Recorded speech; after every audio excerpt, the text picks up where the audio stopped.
Two Queers in a Truck. And I'm Billy James Gunn, and my sidekick, Christian Cano, partner with Gunn, is coming up next.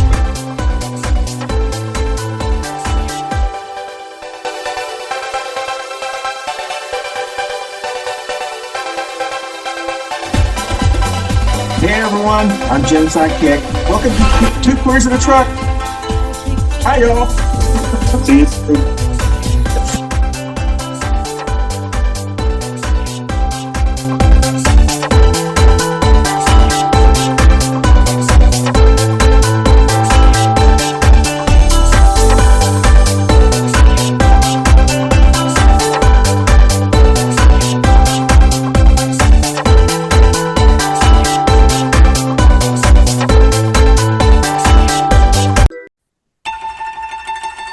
Good morning, everybody. It is Two Queers in a Truck time with Christian and Gersemi, and it is March 25th, y'all. Can y'all believe that? That is insane. This year has flown by, and that's not a bad thing. It's actually probably a good thing that we've basically got a fourth of 25% of the year in the can, pretty much. Yeah. Kind of nice, to tell you the truth. Not hurt my feelings any. But I'm going to start off with a question. Why would Iran back down? Because they've seen what happens to countries that fold under American pressure. That Iraq suffered through 2 wars with the United States, killing hundreds of thousands, if not close to 1 million people between Desert Storm and the 9/11 wars for profits. And I'm not saying Iraq or Iran or Afghanistan are the most innocent countries in the world. No, they were all run by shitheads. Still run by shitheads. But are they that different than the shithead that's running our country right now? But Iran has made it very clear this time, in this situation, we've been preparing for this eventuality, and we ain't backing down. Just like the song, I'm not going back down. And they know it's a bad idea to try to do a ceasefire with Israel, especially Israel.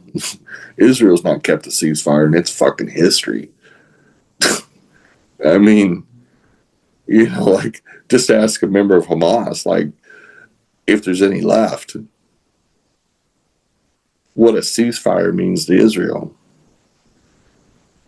A ceasefire for Israel means it gives them time to reload before the shooting begins again.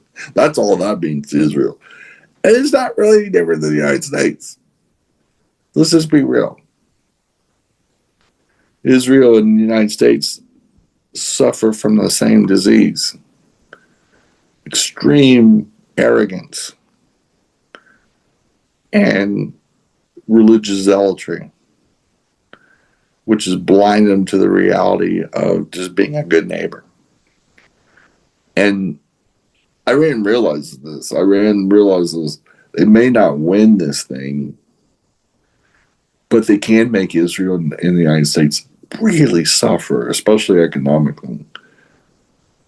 Iran wants to be the biggest pain in the ass for the United States and Israel in the world. And they have the ability to do it. They've been very clever. They've painted 3D models that look like drones. And so the United States and Israel bombed basically useless airfields with plastic toys. They're hitting commercial targets primarily, so military targets. So they're less guarded, they're easier to hit, and it's been pretty effective. The world now is calling for the United States, but especially Iran and Israel's neighbors, aren't too pumped. Many of them are talking about pulling out all their investments out of the United States. Saudi Arabia is talking about pulling out all their investments into the United States. UAE, so on and so forth. And they do. You're talking about trillions of dollars. They'll just disappear out of our economy overnight. That's a lot of money. Each $1 trillion is 1,000 billions. That's a chunk of change, guys. And yeah, our economy's huge. But even a few $1 trillion pulled out would be a massive, it would put us into a massive economic recession / depression. It would make the Great Recession look like a popcorn fart. If countries divest, and I'm talking about Western Europe, Middle Eastern countries that have been aligned with us, and we stand alone, except for Israel, how we have to subsidize Israel's military. We will be in, we won't be a could, and it's because of the pressure Iran is putting on these neighbors in so many different ways. Psychologically, they're hitting major economic centers, power plants, refineries. They're going to go after any banks that have U.S. ties. You're going to see a whole lot of chicanery and fuckery. Iran's playing a very guerrilla warfare, very smart. They know that Israel and the United States ultimately have them outgunned. But even the hardest charging rhino has an Achilles tendon somewhere in their body. Everything has a weak point. And ours is economics. Our superpower is economics. But what if it isn't? What if our most powerful asset is also our biggest weakness? Because we are a fluffy, soft, economically sensitive country. When you're the biggest tree, you fall the hardest. And our economic strength is also our biggest weakness. It's our biggest vulnerability. It's where our country can hurt us the worst if they play it right. And they're going to play it right. They're going to get us into an economic war.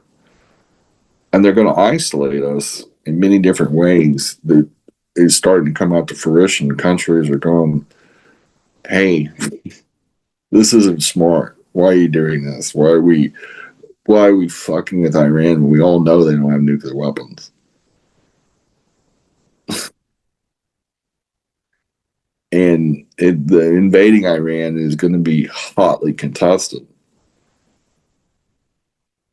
And Europe's already preparing to cut ties with the United States. Here in the last few months, they've deemed the United States a security risk. And many countries are already divesting their software nationwide and preparing to ban American technology companies. And they're going to take deeper action steps because right now we're like, Spain's already said you can't use our airspace or our bases. Other countries are going to be soon to follow. France has pulled out of all electronic assets from the United States. All American tech companies are going to get banned. And I think you're going to see this Europe-wide. Because the world's caught up to us in manufacturing and technologies.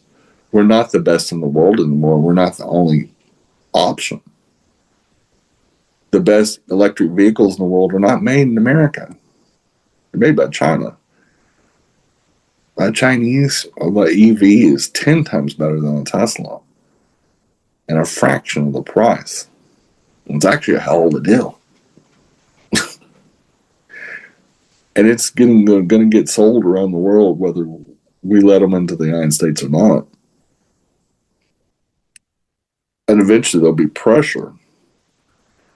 And these are the kind of things, just like back in 1992 when Bill Clinton said it's the economy stupid. It's going to really come to roost is how it affects the economy this year. And as major companies are now suffering, like the big military real estate company, Blackstone or whatever their name is, that owns like millions of homes in the United States unethically, I might add, they're in trouble. And as I predicted several years ago, again, this is not sustainable practices. There's a lot of things economically we've done that's not sustainable. The tariff war, the trade war, the destabilization of the United States is going to have an economic cost. But we'll be right back with some more Two Queers in a Truck after these important messages. Hey everybody, you can catch us on your favorite audio podcast platform, Spotify, and all Apple Store, the Google machine, and whoever else does podcasts. We're on there. We broke in and we're staying. So enjoy the Two Queers in a Truck on your favorite audio podcast platform. Thanks for listening or watching.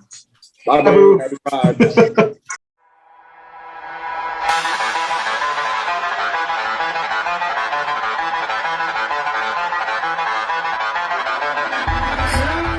Hi, this is Urine Pascual Mateo. I am back. Spadicay is back in 2026, and yes, my hiatus was sad, and it was caused by a bunch of, butthurt losers. But I'm not going to say that. Don't worry, I'm here. I'm going to be annoying. I'm going to say fuck fascism, and I'm going to stand up against this shit. So please, like, subscribe, enjoy my show, and let's fight against the bullshit that we continue to live through.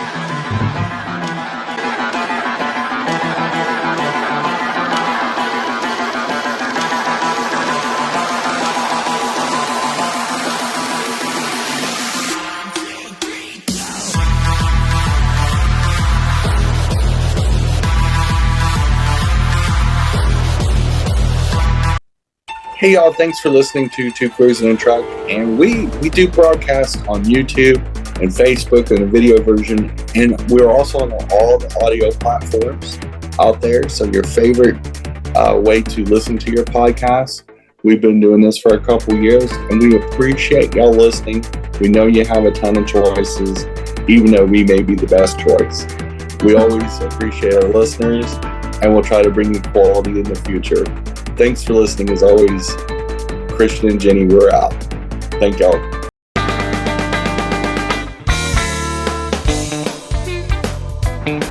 Howdy y'all, Christian Cano here at the terrific new theater in Birmingham, Alabama.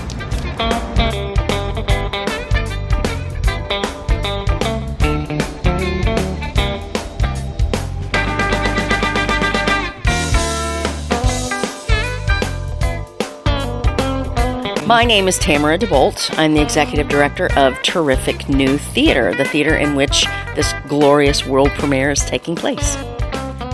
So you're not a cast member? I am not. And I'm Del Shores, and I'm not a cast member. I wrote the recipe box, and I directed it. Yes, and... I'm Emerson Collins, and I play Rick Sprague, the depressive math professor who gets left by his husband and stuck with his mother-in-law. I am the mother-in-law he is stuck with. My name is Carrie Gisler Oliver, and I play Luwanda Bayless, and she's a fun little character. I enjoy her very much. Well, wonderful. Thank you all for taking time to talk to us. What initially drew you to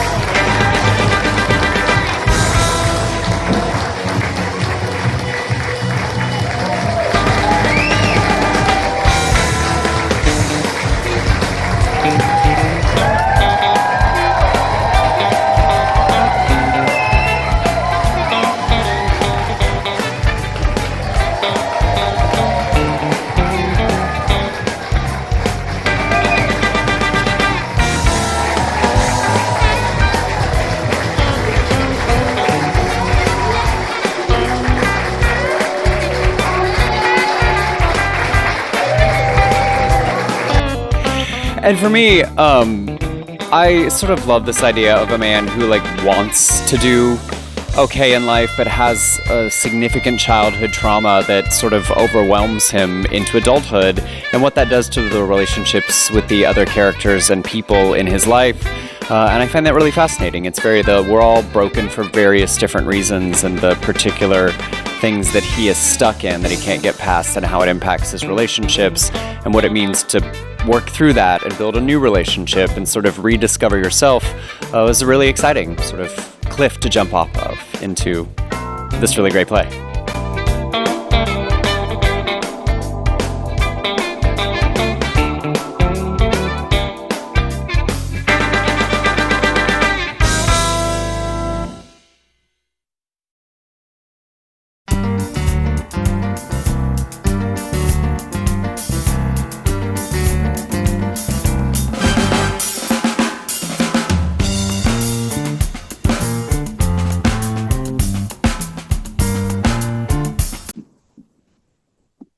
And we are back. Including Italy. Italy spoke out, which was really supposed to be the second topic.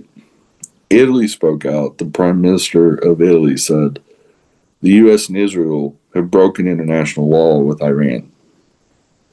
And they have. We did it with Venezuela, too. We've started a dangerous precedent of killing and capturing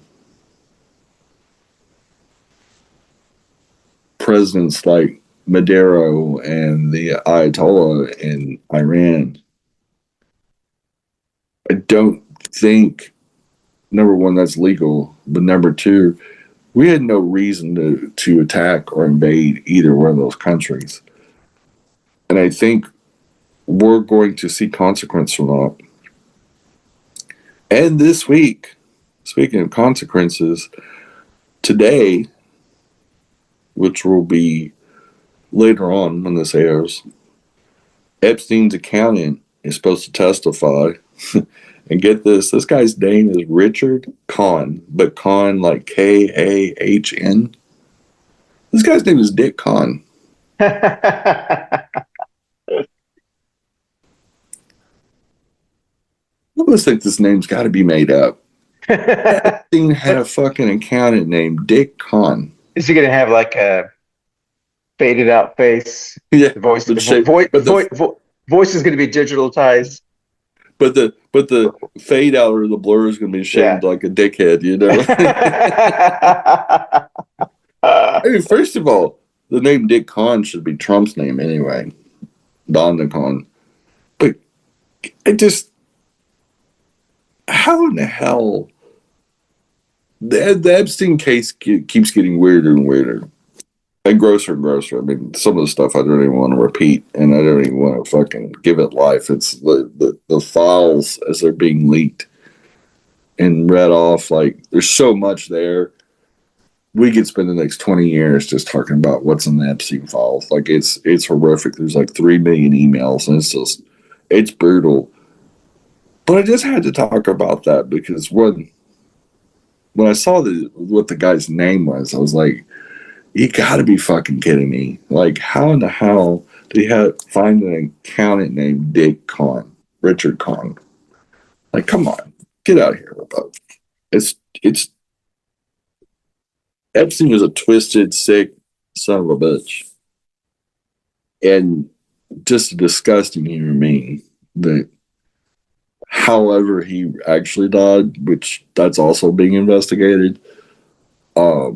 And supposedly there's some very credible witnesses. And interesting enough, the main guard would kind of look the other way when Epstein died. She also got a large deposit in her bank account not too long after the death of Epstein. There's a lot there to unpack. There's a lot going on in the Epstein case, not only in other countries, but different states are also going forward with stuff, which is going to be our second topic in this section, which is the fact that New Mexico Department of Justice is launching and seizing the Zorro Ranch and are thoroughly going to go through that ranch like I said they needed to several weeks ago. They are taking matters in their own hand. I think you're going to start seeing some states do it. After Florida blew it off under Pam Bondi, when she was the Attorney General of Florida, and now the Attorney General of the United States, and she's not doing her job, mainly because she'd be investigating her boss, which he's not having that. States and countries are taking their own hands. France seized all of Elon Musk's records in France, and people are going to start coming after all these billionaires that are involved with the Trump Epstein Island. I think you're going to start seeing investigations of financial records and just exactly who's tied to it. And I think the first step is also putting this Dick Khan under oath in Congress. So it's just interesting. It's interesting that noose is tightening. No matter what, the noose is tightening around Trump's neck when it comes to this Epstein thing. It's not going to go away. There's already too many entities involved. It's already gotten too much momentum. And the victims are not letting go. And I think a lot of states are going to help those victims. I think there's going to be a groundswell of support. I think it's important to note because it's completely tied to the Republican Party. And hopefully what comes out of this is believing women and believing girls and believing kids when they come forward and say, I've been assaulted, I've been attacked. This country historically has not done a good job when it comes to this kind of thing. And in fact, it's shameful. Texas is one of the worst states of being guilty of sweeping things under the rug. And we've got to relook what religious organizations do, what wealthy people do in this country when it comes to these kind of behaviors. And we got to draw a line in the sand on what we can live with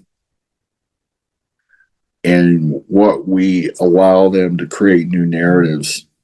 You know, how long did they call trans people groomers? Several years.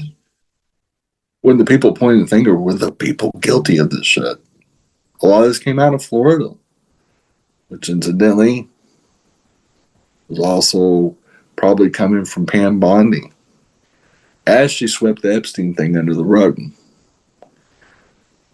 These people at one moment is sweeping all the crimes against humanity from men, but especially conservative men. Yet at the same time, we're coming after gay people and trans people and people of color and everything else for shit they didn't even do. And we also, as the voter, has to be responsible and start voting shitheads like this out. Like, the cure to MAGA is voting, and in numbers that cannot be manipulated, to where it's so overwhelming that there's no way Republicans can claim victory in any place. We've got to do it, and we can't be stupid about it. We can't make the mistakes we've been making. But this kind of stuff has gone on too long in this country. I remember testifying in the Texas Senate in 2017 when they were trying to do a bathroom bill in Texas. And I brought up this very topic that if you really want to protect women, start protecting women. On the shelves of Texas law enforcement, over 40,000 untested sexual assault kits were just sitting in evidence rooms that had never been tested. Leads have never been chased down. Databases have not been searched. That's a problem. When law enforcement's not taking this serious, where are we to be? And law enforcement needs to be not chasing undocumented residents here. We got bigger fish to fry. We got our own neighbors to worry about. But we'll be right back with some more Two Queers in a Truck after this important message. Hey y'all, this is Jetty with Two Queers in a Truck and Christian's along with me. And we're just having fun, and we're looking forward to the 2025 season and super excited. We have some neat things going on in our whole family of shows, including Coffee and Pan Dulce, and many new shows that are brewing. Get it. And we are excited for 2025 and all the chicanery and other things that comes with it. So happy New Year, and we'll see you on the flip side. Bye, y'all. Bye, y'all. Bye, boo. Bye, boo. Hey, everyone. Hey, thanks for listening for Two Queers in a Truck. And got an exciting new show coming on this year for our Cannis Media listeners, which is basically the Coffee and the Two Queers show, including the one you're listening right now. We have a new one called Esperaz K. And it's with our exciting young host that we've had as a guest host in the previous years, named Llorente. And he's really going to talk about the focus on young Latino and Hispanic community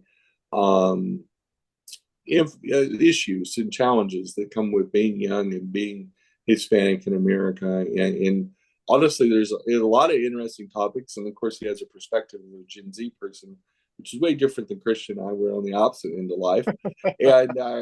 But it's fun. It's fascinating. I know he's always been a great guest. I look forward to listening to his shows in 2025, as should you. I think it's going to be a special treat. It's like the Guns and Knives shows. We have guns and we have knives. So anyway, listen to our family of shows. We start dropping on Wednesdays at about 9 or 10 o'clock in the morning. And we keep on dropping the shows until they're all dropped like Easter eggs. Drop. It is weird, though, that the Easter Bunny doesn't lay eggs. But anyway, hope y'all check out Llorente's new show, as many of our other great new shows in 2025, plus our old standbys. And we'll rock out 2025. Thanks for listening, as always. Bye, y'all. Bye, boo. Bye, boo. Hey, everyone. Thanks for watching the Two Queers in the Truck Show 2025 edition. We have a new special show that is coming on as part of the Cannis Media family of shows, and it's the Tony Foreman Show. And they're going to talk about a little bit different things than we typically talk about on the Coffee Show or the Queer Show that we often reference. And it's going to be a little bit more of a serious show, a little bit more of talking about very specific issues amongst Latin, Latino men and Hispanic men. Tony Foreman is the Afro-Latino, and then I'm assuming that Christian's going to be on the show as well, which is a Latino male, a Tejano, and they're going to talk about things that are probably important to their generations, to what's going on in pop culture and where they fit in the world. And I guess that's always the existential question: why am I here? But anyway, if you want to know why you're here and you whether you fit in that demographic or not, it should be interesting. I know Tony and Christian will keep it light and funny, and probably a little bit of silliness in there too, to boot. I'm looking forward to listening to it myself and not having to actually produce a show all the time. But please tune in at 10 o'clock on Wednesday mornings when that show drops, and enjoy more shows from the Cannis Media family in 2025. Thank y'all. Hi everybody, this is Llorente from the Aesthetic Cash Show over here. All I'm here is doing a little quick PSA. Use this summer to do volunteer work. Go to your nearest YMCA, go to your nearest homeless shelter, go to whatever community services or programs that you can help out and volunteer. Because right now, we have a bunch of fascist pieces of shit trying to rip apart our country and rip apart the people, our communities, by spreading hate and bigotry. The best way to combat it is, one, working in your community and standing strong to show that you are strong and you're here to help out others. Two, combat misinformation. If you hear bullshit, first research and make sure if it's true or not. If it is not true, call it out. If it is true, get the facts. Be knowledgeable of it because it might come out later. So always stand against that. And 3, fuck fascists. Stand against them. Make them feel uncomfortable. There is too many people out there feeling like they can say the hard R or say slurs or be violent. Make them understand that a lot of people die to make sure this hatred and bigotry does not exist. All our civil rights workers, all the people who restored normity, everybody who fought against intolerance and hatred, they died and worked their asses off to stop this. So follow in their footsteps and stop this madness. This is Yorense again from Americo, and all I can say is be there for your community and stand up for what's right. Fuck fascism and have a wonderful day.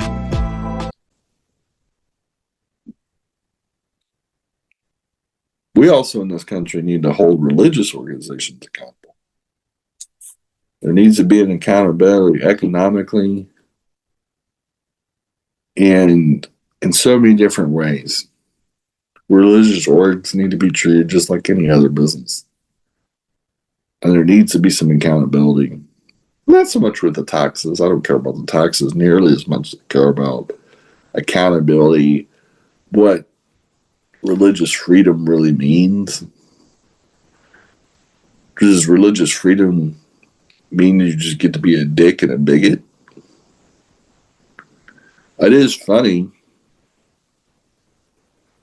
This MAGA, and I wasn't really going to talk about this because I kind of forgot about it, but this MAGA wearing a big old MAGA sweatshirt or t-shirt or something like that went into one of the juice places and employees, I'm not going to serve you because you got that on.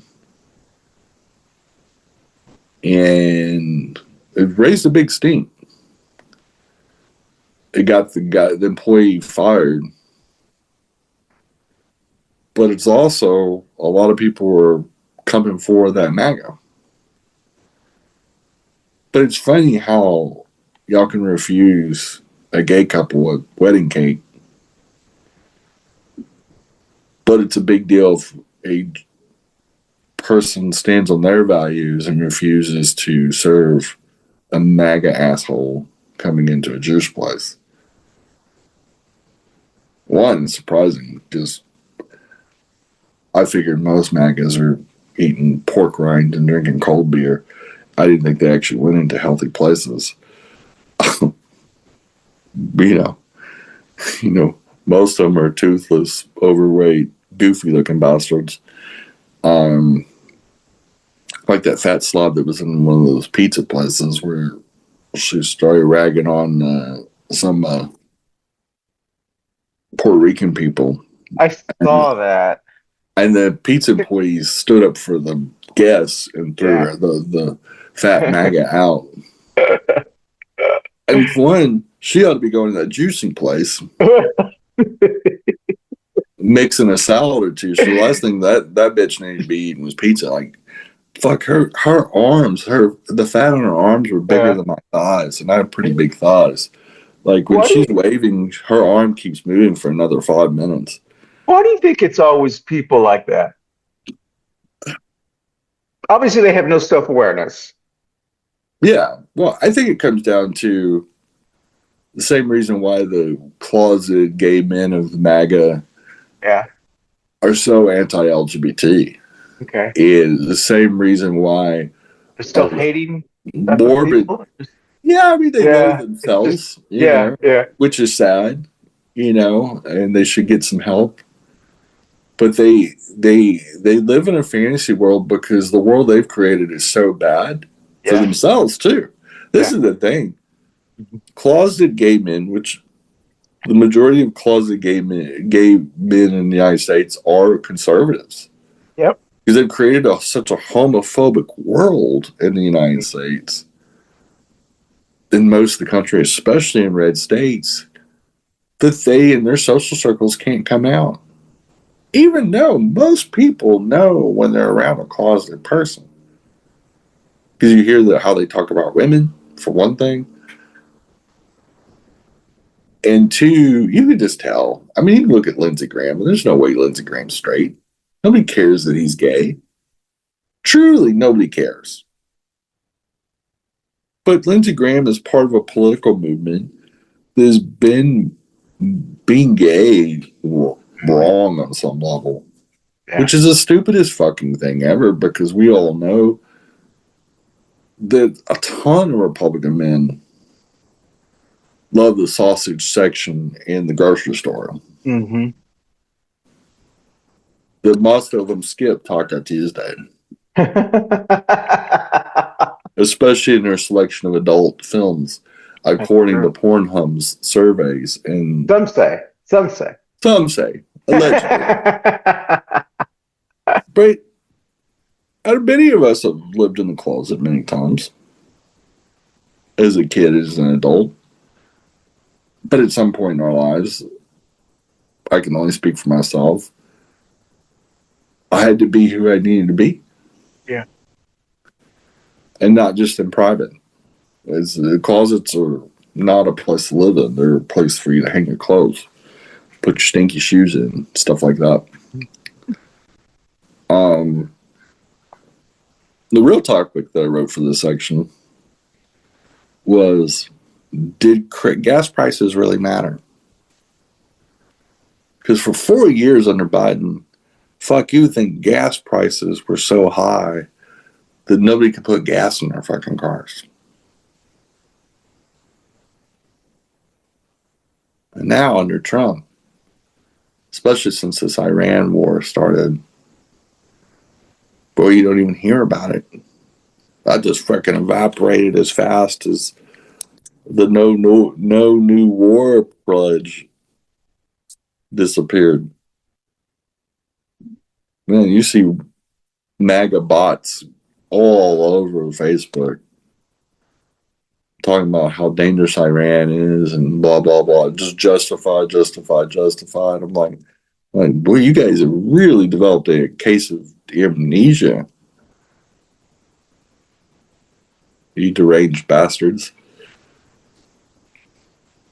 By the way, speaking of the closet gay stuff, and I had to bring this up before the show ends, a very homoerotic statue appeared on the National Mall in Washington, D.C., where Trump and Epstein are in that King of the World pose from the Titanic movie with Leonardo DiCaprio. yeah.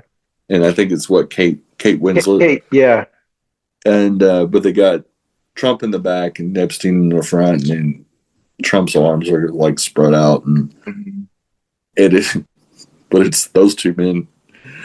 And I think the statue's appeared to other places, but now it's up on the National Mall. And I don't know if it's been taken down yet, but the fact that it was up and it's this big golden statue, one is fucking funny. It's one of the most original anti-protest type things. One, because it's homoerotic, which, Trump vehemently denies he's had sex with men or boys, but we all know differently. But the only thing Trump is equal opportunity on is sex, of any kind. He doesn't really discriminate, not too choosy on ages or anything like that. I pretty much think nothing is safe around him, except for salads. But just need to put a lettuce suit on, you'll be perfectly fine. But definitely don't wear a cheeseburger wrapper. But this guy, it's ironic and pretty funny how people are really going after him, and we got to keep the pressure on, because just like a lot of Nazis, Pam Bondi's also moved on to a military base, so it's got to count up to about 5 or 6 main Trump officials, cabinet members, that are living on a military base. That's not because they're scared of Iranian agents; they're scared of Americans. Yeah. You gotta wonder why. Well, I mean, I know why, but everybody knows why, but shit. These people must be getting an incredible amount of threats, which is fine by me. I don't think they're getting threats.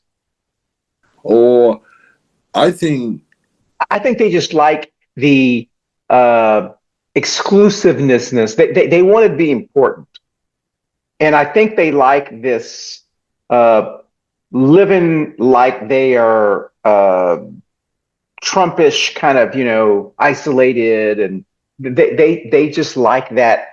They don't pay rent. They spend an incredible. They're living the high life because they know it's not going to last. Well, one, base housing's not nice. I mean, it's not. Oh, that's true. Yeah. These things are not much different than it. I mean, some of the base housing is like, full size houses, but it's not. Even if I'm sure they're getting put up in like officer level quarters. Yeah, officers. Yeah, exactly. But these aren't the Hilton. These ain't the Ritz. Like, it's not. It's nice, but it's not like a nice townhome in DC. Sure. Like, because they're scamming and scheming. They don't. One way or other, they don't pay for shit. Somehow there's a scam. They're making it sound like they're afraid of their life, but somehow either they're double renting the apartment that they used to live in, and you know what I mean. Somehow there's a scam. Monetarily, there's something. Maybe they're going in and picking up a bunch of that, appropriated stuff from the Pentagon budget. Exactly. Yeah. Those ribeyes got to go somewhere. All the furniture and cars and everything else. Like, it's not just evaporating. Yeah. I'm sure these motherfuckers are scheming and scamming. Oh, yeah. No, I thought of that. Yeah. But I do think just knowing how people in this country are. Yeah. People have gotten death threats over less. Oh, no. Yeah. I could see how. And think about all those redneck dads out there, no matter how they vote. Mm-hmm. Knowing Pam Bondi is covering up for sexual predators. Mm-hmm. And just think for a moment how many mouth breathers are in this country. Yeah. That maybe have had a family member assaulted. Mm-hmm. And think about the rage. Because this country, one thing it is full of is rage. This country is like a 13-year-old boy on testosterone shots. Like, there is rage. Even our comedy is rage-based. Yeah. I mean, most of our comedians churn up rage. Like, our country is... I mean, look at our social media. Look at our entertainment. It's all...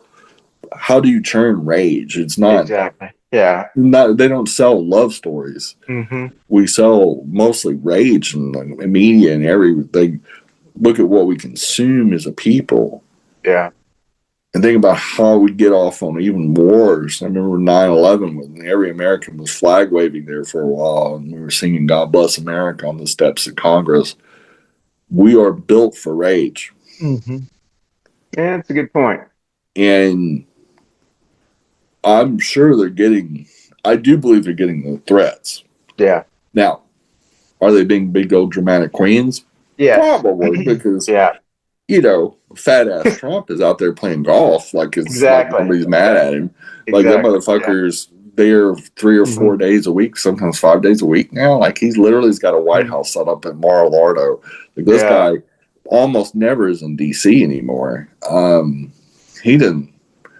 I guess he figures if he dies on a golf course, he dies happy. I don't know. He's playing golf almost every day. If he's not taking naps or eating cheeseburgers, it makes you wonder who's running the country in D.C. But anyway, that is all we have for the show. We have run over a little bit with this rant about craziness, but it was a great show and with very bigly topics. And we will see y'all next week. Hope y'all have a great week and happy spring. Bye, y'all. Bye, y'all. Bye, boo.